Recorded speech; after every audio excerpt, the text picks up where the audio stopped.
ദിവ്യകാരുണ്യ കോൺഗ്രസ് ഉദ്ഘാടനം ചെയ്തു പാപ്പളാനി പിതാവ് നടത്തിയ പ്രസംഗം. പരിശുദ്ധ കുർബാനയോടൊത്തായിരിക്കുവാൻ, പരിശുദ്ധ കുർബാനയാണ് നമ്മുടെ സർവസ്വവും എന്ന സത്യം തിരിച്ചറിയാൻ ഈ പ്ലാറ്റിനം ജൂബിലിയിലേക്ക് നമ്മൾ കിടക്കുമ്പോൾ ഈ വർഷം പരിശുദ്ധ കുർബാനയെ സ്നേഹിക്കുന്ന വർഷമാകണം എന്ന് അതിരൂപതയുടെ ആലോചനാ സമിതികളെല്ലാം ഒരു മനസ്സോടെ ചിന്തിച്ചത് ഏറെ അർത്ഥപൂർണമാണ് എന്ന് ഞാൻ വിചാരിക്കുന്നു.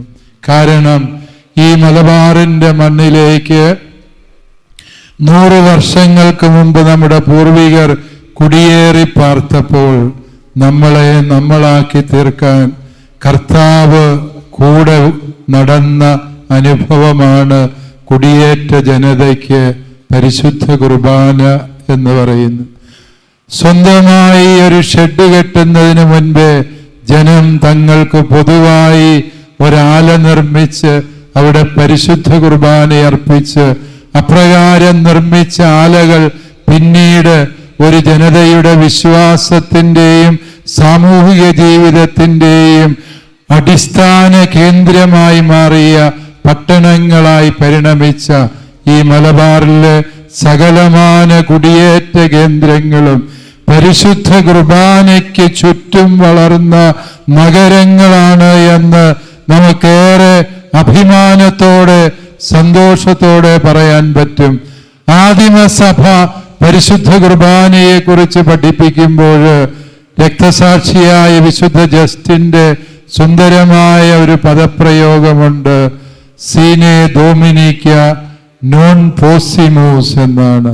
അതായത് ഞായറാഴ്ച കുർബാനയില്ലാതെ ഞങ്ങൾക്ക് ജീവിക്കാനാവില്ല എന്ന് ആദിമസഭ വിശ്വസിക്കുകയും പഠിപ്പിക്കുകയും ജീവിക്കുകയും ചെയ്തു.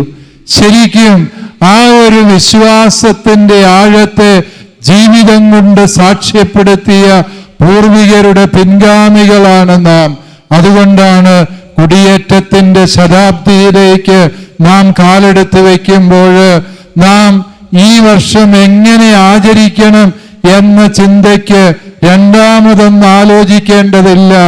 നമ്മെ നമ്മളാക്കിയ പരിശുദ്ധ കുർബാനയെ ധ്യാനിക്കാൻ, സ്നേഹിക്കാൻ ഈ വർഷം നമുക്ക് സമർപ്പിക്കാം എന്ന് തീരുമാനിച്ചത്. പ്രിയപ്പെട്ടവരെ, പരിശുദ്ധ കുർബാന ഒരു അപ്പമല്ല, അതൊരു വസ്തുവല്ല. നമ്മുടെ കർത്താവും രക്ഷകനുമായ പരിശുദ്ധ ത്രിത്വത്തിലെ രണ്ടാം ആളായ പുത്രൻ തമ്പുരാൻ തൻ്റെ സകല മഹിമപ്രതാപങ്ങളോടെ ദൈവത്വത്തിൻ്റെ പൂർണ്ണതയിൽ നമ്മോടൊത്തായിരിക്കുന്നതാണ്. വിശുദ്ധ ഗ്രന്ഥത്തിൽ ഉടനീളം ദൈവജനത്തെ ദൈവം വിളിക്കുമ്പോൾ അവർക്കെല്ലാം കൊടുക്കുന്ന ഒരാശ്വാസത്തിന്റെ വചനമുണ്ട്. ഭയപ്പെടേണ്ട, ഞാൻ നിന്നോടു കൂടെയുണ്ട്. ഇതാണ് ദൈവം താൻ ക്ഷണിച്ച, താൻ തിരഞ്ഞെടുത്ത സകലമാന മനുഷ്യരോടും ആവർത്തിച്ച് പറഞ്ഞ സത്യം.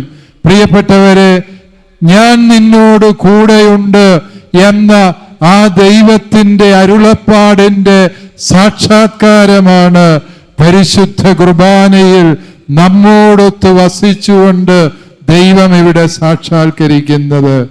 ആ ദൈവ സാന്നിധ്യത്തെ സ്തുതിക്കാം. നമുക്ക് വലതുകരം ഉയർത്തി പറഞ്ഞ് ഹല്ലേലൂയ, ഹല്ലേലൂയ, ഹല്ലേലൂയ. നമ്മോടൊത്ത്, നമ്മുടെ കുടുംബത്തോടൊത്ത് വിദൂരങ്ങളിലും വിദേശങ്ങളിലും പഠനത്തിലും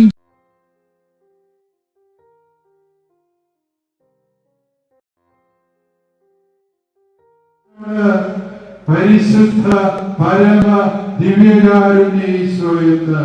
പ്രിയപ്പെട്ടവരെ, ദൈവം നമ്മോടുകൂടെ എന്നർത്ഥമുള്ള എമ്മാനുവേൽ എന്നവൻ വിളിക്കപ്പെടും എന്ന ഐസയാസിന്റെ പ്രവചനത്തിന്റെ പൊരുള് പരിശുദ്ധ കുർബാനയെ നോക്കിയാണ് നാം പഠിക്കുക. കൂടെ വസിക്കുന്ന ദൈവമാണ് പരിശുദ്ധ കുർബാന. പരിശുദ്ധ കുർബാനയെ നോക്കിയിരുന്നാൽ നാം എല്ലാം പ്രകാശമുള്ളവരായി തീരും. പുറപ്പാടിന്റെ പുസ്തകം 34-29 മുതലുള്ള തിരുവചനങ്ങളിൽ നാം വായിക്കുന്നുണ്ട്. മലമുകളിൽ കയറി മുഖാമുഖം കണ്ട് സംസാരിച്ച പ്പോൾ അഹറോനും ജോഷുവായ്ക്കും അവന്റെ മുഖത്തേക്ക് നോക്കാൻ പോലും കഴിയാത്ത വിധം അവന്റെ മുഖം സൂര്യനെ പോലെ തേജസ് കൊണ്ട് ജ്വലിച്ചിരുന്നു എന്ന് പരിശുദ്ധ കുർബാനയെ നോക്കിയിരിക്കുമ്പോൾ, ഈ കുർബാനയെ ആരാധിക്കുമ്പോൾ, പരിശുദ്ധ കുർബാനയുടെ സന്നിധിയിലായിരിക്കുമ്പോൾ നമ്മിലും സംഭവിക്കുന്നത് ഈ ഒരു വലിയ അത്ഭുതമാണ്. പ്രിയപ്പെട്ടവരെ, നാം ഓരോരുത്തരും ദിവ്യകാരുണ്യത്താൽ പ്രകാശിക്കുന്നവരായി മാറുന്നു.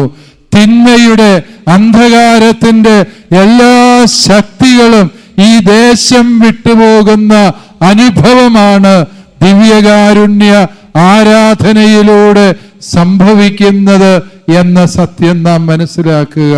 ഈ ദിവ്യകാരുണ്യ കോൺഗ്രസ്സില് വലിയ അത്ഭുതങ്ങൾ സംഭവിക്കും എന്നെനിക്ക് ഉറപ്പുണ്ട്.